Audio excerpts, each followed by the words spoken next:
നവ്യയിലേക്ക് പറയുമ്പോൾ ദൈവം ചില ആഗ്രഹങ്ങൾ അവസാനത്തേക്ക് ചിലപ്പോൾ മാറ്റിവെക്കുന്നു പറഞ്ഞ പോലെ നവ്യ എനിക്ക് തോന്നുന്നു ഞാൻ ഏതോ എൻ്റെ ഇൻ്റർവ്യൂ ജീവിതം തുടങ്ങിയ കാലം മുഴുവൻ തുടങ്ങുന്നത് ആ ഒരു ഇതിലാണ് നവ്യയോടുള്ള ഇഷ്ടം പറഞ്ഞുകൊണ്ട്. അങ്ങനെ എനിക്ക് തോന്നുന്നു അതിനുശേഷം നവ്യ കല്യാണം കഴിച്ചു. നവ്യക്ക് ഇപ്പോൾ കല്യാണം കഴിക്കാനുള്ള മകനായി എന്നിട്ടാണ് ഞങ്ങൾ അവസാനം ഒരുമിക്കുന്നത്. എന്നാൽ പോലും ഞാൻ പറയുന്നു, ഞാൻ CM ആയി സത്യപ്രതിജ്ഞ ചെയ്യുന്ന ദിവസം സാരി ഉടുത്ത് ആ ഫ്രണ്ട് റോ കണ്ണു നിറഞ്ഞുകൊണ്ട് നവ്യ ഉണ്ടാവും. അമ്മയുടെ പ്രസിഡന്റ് ആപ്പോഴല്ല, CM ആകുമ്പോൾ വന്നാൽ മതി. കണ്ണു നനച്ചുകൊണ്ട് നവ്യ ഉണ്ടാവും എന്നുള്ള എല്ലാ പ്രതീക്ഷയോടെ ഞാൻ നിർത്തുന്നു. നന്ദി, നമസ്കാരം. നമസ്കാരം. മിസ്റ്റർ സ്റ്റീവൻ ഫോൺ കിട്ടി. ആദ്യം തന്നെ എൻ്റെ ഏറ്റവും പ്രിയപ്പെട്ട മാധ്യമ സുഹൃത്തുക്കൾക്ക് സ്വാഗതം. ഈ സിനിമയെ കുറിച്ച് പറയുമ്പോൾ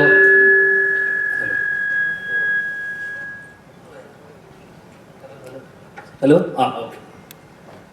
ഈ സിനിമയെ കുറിച്ച് പറയുമ്പോൾ എനിക്ക് ഏറ്റവും പ്രിയപ്പെട്ട രണ്ടാൾക്കാരാണ് രാഹുലും നീതുവും. രാഹുലാണ് ഇതിൻ്റെ സംവിധായകൻ, നീതു ഇതിൻ്റെ റൈറ്ററാണ്. കുറേ വർഷങ്ങളായിട്ട് എൻ്റെ കൂടെ ഉള്ള ആൾക്കാരാണ്. നമ്മൾ പല സിനിമകളും ചർച്ച ചെയ്യുകയും എൻ്റെ പല സിനിമകളിലും ഞാൻ ചെയ്യാനിരിക്കുന്ന പല സിനിമകളിലും എൻ്റെ എഴുത്തിലൊക്കെ സഹായിച്ച ആളാണ് നീതു.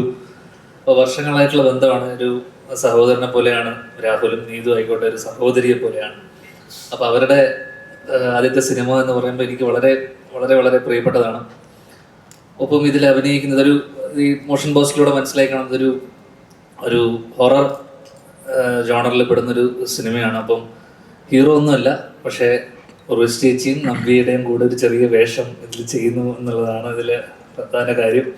നവ്യയാണ് ആക്ച്വലി ഇതിനെ ലീഡ് ചെയ്യുന്നത്. അപ്പോൾ നവ്യയിലേക്ക് വരാം. അതൊക്കെ ഇതൊരു മൊമെൻ്റാണ് എൻ്റെ ജീവിതത്തിൽ.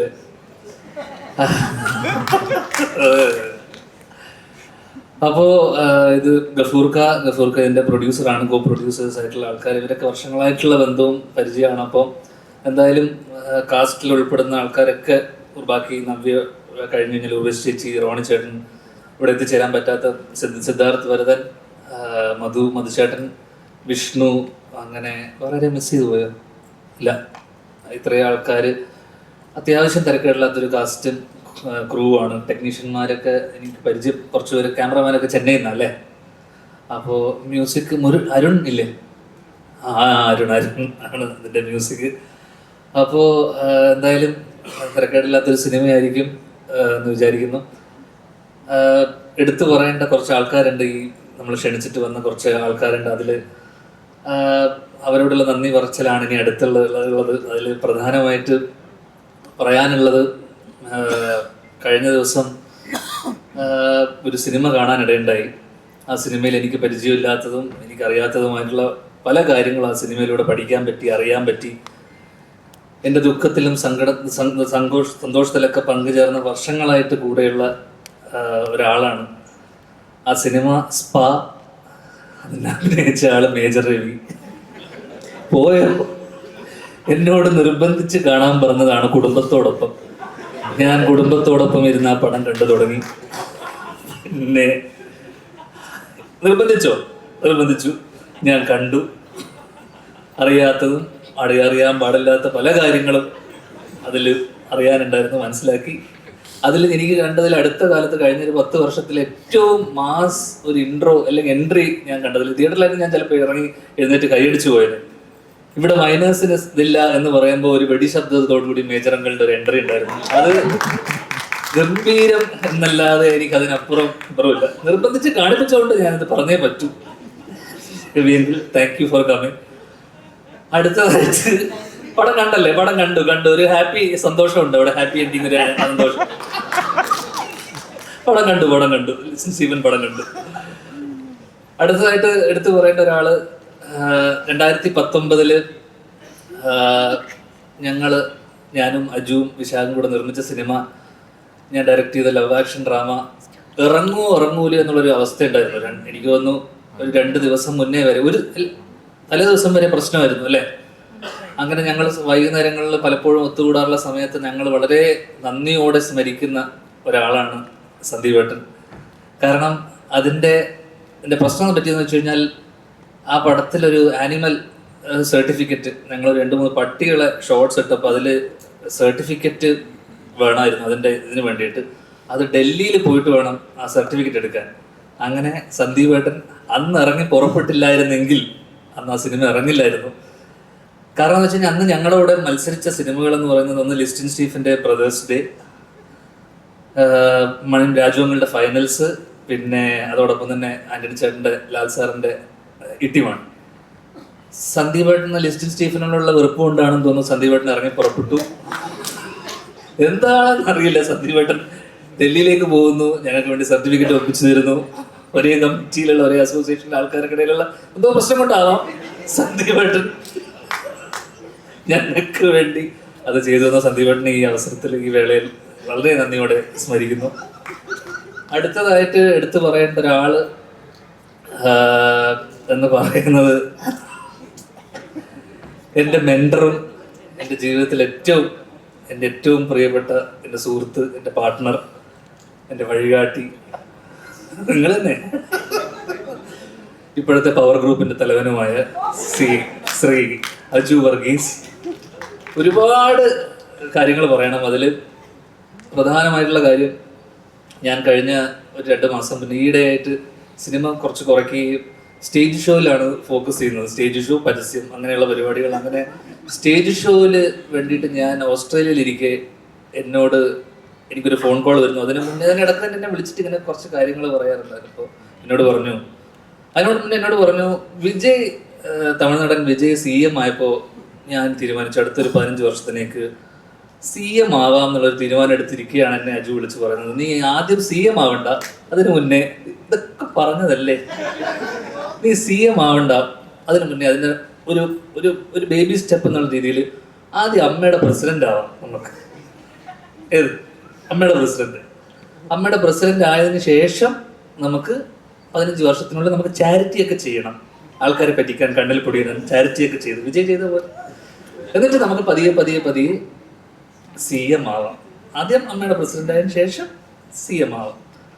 ഓസ്ട്രേലിയയിൽ ഇരിക്കുന്നു, അപ്പോൾ നാട്ടിൽ ഇങ്ങനത്തെ വാർത്തകൾ വരുന്നു, ഞാൻ അമ്മയുടെ ഇതിലേക്ക് വരുന്നു എന്നൊക്കെ. അങ്ങനെ ഇടയ്ക്ക് കുറച്ച് പേരിനെ, കുറേ അമ്മമാരും അതിനിടയിലുള്ള അവിടുത്തെ കുറേ ആൾക്കാരൊക്കെ എന്നെ വിളിച്ച് അജു പറഞ്ഞതിൻ്റെ, അജുവിൻ്റെ പവർ ഗ്രൂപ്പ് ആൾക്കാരൊക്കെ ചേർന്ന് എന്നെ പ്രസിഡന്റ് ആക്കാനുള്ള വലിയൊരു പോരാട്ടം നടക്കുന്നതിനിടയിൽ ഞാൻ അയർലൻഡിൽ അടുത്ത ലാലേട്ടൻ്റെ ഒരു ഷോവിന് വേണ്ടി നിൽക്കുമ്പോൾ ഞാൻ പിന്നീട് കാണുന്ന വാർത്ത, ഞാൻ ഓൾറെഡി പ്രസിഡന്റ് ആവാൻ സന്നദ്ധത കാണിച്ചു എന്നൊക്കെ പറഞ്ഞുകൊണ്ടുള്ള വാർത്തകൾ വരുന്നു. ഈ പവർ ഗ്രൂപ്പ് എന്ന് പറഞ്ഞാൽ ദിലീപേട്ട നിങ്ങളല്ല, അത് അജു വർഗീസ് ആണ്. നിങ്ങൾ ഈ പവർ ഗ്രൂപ്പ് അവിടെ ഇരുന്നു, അത് അജു വർഗീസ് ആണെന്നുള്ളത് മനസ്സിലാക്കുക. റോണി ചേട്ടൻ ഇവിടുത്തെ എക്സിക്യൂട്ടീവ് കമ്മിറ്റി, ബിനാമി, നിങ്ങളുടെ ബിനാമിയാണ്. റോണി ചേട്ടൻ ഇപ്പോഴും ഒരു S എന്നുള്ളൊരു ഷർട്ട് ഇട്ടിട്ടാണ് വന്നത്. അത് സൂപ്പർമാൻ അല്ല, അത് ശ്വേത ചേച്ചിയാണ്. ശ്വേത ചേച്ചി വേറെ ഏതൊക്കെ അക്ഷരമുണ്ട് നിങ്ങൾക്ക്? ഇപ്പോഴും എക്സിക്യൂട്ടീവ് കമ്മിറ്റിയിൽ ഇത്രയും സ്ട്രോങ് ആയിട്ട് നിൽക്കുന്ന ഒരാള്, ശ്വേത ചേച്ചിക്ക് ഇത്രയും സപ്പോർട്ട് കാണിച്ചുകൊണ്ട് ഇവിടെ വരെ. അതുകൊണ്ട് പക്ഷെ ഞാൻ പറയാണ്, അപ്പൊ അതിനിടയിൽ പല ചർച്ചകൾക്ക് ഒടുവിൽ അജു എന്നോട് പറഞ്ഞു, എടാ അമ്മയിലേക്ക് നീ വരണ്ട, അത് ഇവിടെ കുറേ പ്രശ്നങ്ങളാണ്. കഴിഞ്ഞ ദിവസം ജനറൽ ബോഡിയിൽ ഞാൻ പോയപ്പോൾ അവിടെ കുറേ പ്രശ്നങ്ങളൊക്കെ ഉണ്ട്. അതിനിടയിൽ പുള്ളിയുടെ ഒരു പ്രസംഗം ഉണ്ടായിരുന്നു അവിടെ. ആ പ്രസംഗത്തിനെ കുറിച്ച് പുള്ളി എൻ്റെ അടുത്ത് വളരെ വാദവരാതെ, എൻ്റെ പ്രസംഗം വളരെ ഗംഭീരമായിരുന്നു എന്ന് പറയുകയും അതിനെക്കുറിച്ച് പലരും അഭിപ്രായം പറഞ്ഞ വോയിസ് നോട്ടുകൾ എനിക്ക് അയക്കുകയും ഈ ജനറൽ ബോഡിയിൽ അദ്ദേഹം സംസാരിച്ച കാര്യങ്ങളെ വളരെ ശക്തമായത് ഇംഗ്ലീഷിലുള്ള ഒരു പ്രസംഗമായിരുന്നു, അത് പറ്റിയിട്ടുള്ള വോയിസ് നോട്ടുകൾ എനിക്ക് അയക്കുകയും ചെയ്തുകൊണ്ട് എന്നോട് പറഞ്ഞു, നീ പ്രസിഡന്റ് ആവണ്ട, ഇനി അത് വേണ്ട, CM ആവണ്ട, ഗവർണർ ആവാം, ഗവർണറിന് വലിയ പണിയൊന്നുമില്ല. ഇതറിഞ്ഞ ഗവർണർ കഴിഞ്ഞ ദിവസം ഒരു ഇന്റർവ്യൂവിന്റെ ഇല്ല വിവരക്കേടിനെ അറസ്റ്റ് ചെയ്യാനുള്ള വകുപ്പില്ല, ആ വകുപ്പില്ല, ഒരിക്കലും അറസ്റ്റ് ചെയ്യില്ല. നമ്മൾ അറസ്റ്റ് ചെയ്ത് അപ്പൊ തന്നെ ഇറക്കിക്കൊണ്ടുവരും, വെയിലിറക്കും, ദിലീപേട്ടൻ നമ്മൾ ഇറക്കും.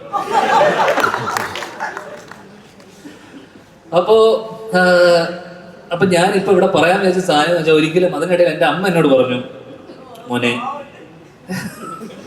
നീ അമ്മയുടെ പ്രസിഡന്റ് ആവാൻ പോകണമെന്ന് കേട്ടു മോനെ, അത് ഒരിക്കലും പാടില്ല, അച്ഛൻ ഒരിക്കലും ആവാത്തതിൻ്റെ കാരണം നമ്മൾ സ്ട്രെയിറ്റ് ഫോർവേഡ് ആയിട്ടുള്ള ആൾക്കാർക്ക് അച്ഛനെ പോലുള്ള ആൾക്കാർ, ഇതിനെ പോലുള്ള ആൾക്കാർക്ക് അത് പറ്റില്ല. നമ്മൾ ചില കാര്യങ്ങൾ കണ്ണടക്കേണ്ടി വരും. എനിക്കത് മനസ്സിലായില്ല. പക്ഷെ CM ആയി എവിടെയോ ഒതുങ്ങിക്കൂടാനിരുന്ന് ആഗ്രഹിച്ച എന്നെ അമ്മയുടെ പ്രസിഡന്റ് ആക്കി തീരൂ എന്നടങ്ങിയ വാശിയുള്ള എൻ്റെ മെന്ററിനെ ഈ വേദിയിലേക്ക് ഞാൻ വീണ്ടും സ്വാഗതം ചെയ്യുന്നു. അതോടൊപ്പം തന്നെ ഒരിക്കലും ആവാൻ പാടില്ലാത്ത, ഞാൻ ആഗ്രഹിക്കാത്ത അമ്മയുടെ പ്രസിഡന്റ് സ്ഥാനം ഞാൻ ഇവിടെ രാജിവെച്ചു. ഇനി ചിലപ്പോൾ തിരിച്ചു വന്നാലും വരും. അടുത്തതായിട്ട് പറയാനുള്ളത് എൻ്റെ ഏറ്റവും പ്രിയ സുഹൃത്ത്, ഒരു വിളിക്കപ്പുറം ഉള്ള ഒരാളാണ് സാക്ഷാൽ ലിസ്റ്റിൻ സ്റ്റീഫൻ. കഴിഞ്ഞ ദിവസം ഒരു റിവ്യൂവർ എന്നെക്കുറിച്ച്,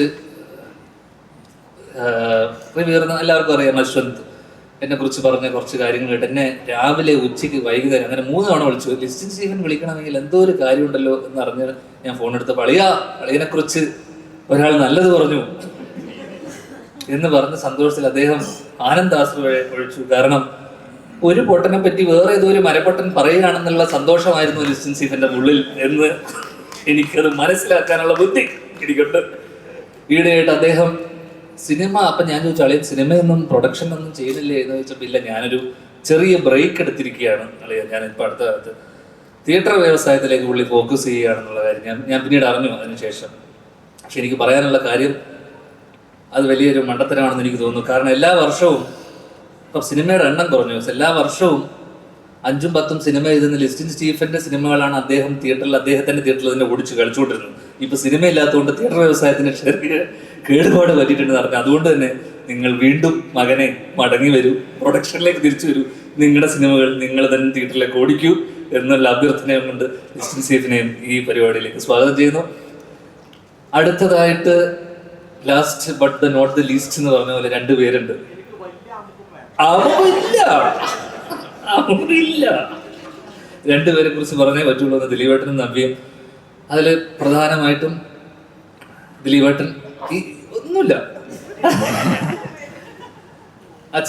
അച്ഛൻ പോയതിന് ശേഷം സ്വാഭാവികമായിട്ടും ഞങ്ങളൊരു കഴിഞ്ഞ വർഷം പ്രിൻസ് ആൻഡ് ഫാമിലിയാണ് അവസാനം ഓടിയ പടം, ഓർമ്മയിൽ എന്നും ഉണ്ടാവും. അപ്പോൾ ആ സിനിമയ്ക്ക് ശേഷം ചിലപ്പോൾ പല ബന്ധങ്ങളും സിനിമ കഴിയുന്നതോടുകൂടി അത് പലപ്പോഴും ഇല്ലാതാവും. ആ സിനിമ കഴിഞ്ഞതിന് ശേഷം എനിക്ക് തോന്നുന്നു കഴിഞ്ഞ ഒരു വർഷത്തിനിടയിൽ അച്ഛൻ പോയതിന് ശേഷം ആയിക്കോട്ടെ പലരും വിളിക്കാറുണ്ട്, ചിലർ കാണണമെന്ന് പറയാറുണ്ട്. പക്ഷേ എല്ലാ മാസത്തിലും അല്ലെങ്കിൽ 2 ആഴ്ച കൂടുമ്പോൾ ദിലീപേട്ടൻ്റെ ഒരു ഫോൺ വിളി ഉണ്ടാവും. എല്ലാം ഓക്കെ അല്ലേ ഇതല്ലേ എന്ന് പറഞ്ഞൊരു ഫോൺ വിളി ഉണ്ടാവും. അതിനിടയിൽ അടുത്ത കാലത്ത് എനിക്ക് തോന്നുന്നു അന്ന് പോയി അച്ഛൻ്റെ മരണസമയത്ത് വന്ന പലരും തന്നെ പിന്നീട് വീട്ടിലേക്ക് വരികയോ അല്ലെങ്കിൽ കാണാൻ വരികയോ ഒന്നും ഉണ്ടായിട്ടില്ല. അതിൽ എപ്പോഴും വിളിച്ച് അമ്മ ഓക്കെ അല്ലേ അല്ലെങ്കിൽ നീ ഓക്കെ അല്ലേ എന്ന് വിളിച്ച് ചോദിക്കുന്ന ഒരാളാണ്. അതിലിപ്പോൾ അടുത്ത് എനിക്ക് തോന്നുന്നു കഴിഞ്ഞ 2 ആഴ്ച മുന്നേ വിളിച്ചിട്ട് പറഞ്ഞു ഞാൻ അങ്ങോട്ട് വരുന്നുണ്ട്. എന്നിട്ട് 3-4 തവണ വിളിച്ചു, ഞാൻ ഫോൺ എടുത്തില്ല. എന്നോട് പറഞ്ഞു എനിക്ക് അമ്മയെ ഒന്ന് കാണണം, ചേച്ചിയും കൂട്ടി ഞാൻ അങ്ങോട്ട് കാവ്യനെയും കൂട്ടി വരുന്നുണ്ട്, നീ അവിടെ ഉണ്ടോ എന്ന് ചോദിച്ചിട്ട്. അപ്പോൾ ഇപ്പോഴും അച്ഛൻ പോയതിന് ശേഷവും അമ്മയെ കാണാൻ വേണ്ടി അദ്ദേഹം വരാനിരുന്നാണ്. ഞാൻ കാരണം അത് മുടങ്ങിപ്പോയി. അപ്പോൾ ഇപ്പോഴും ആ കരുതലും സ്നേഹവും ഉണ്ട്, അത് എപ്പോഴും ഉണ്ടാവണേ എന്നുള്ളൊരു ഇത് മാത്രമേ ഉള്ളൂ.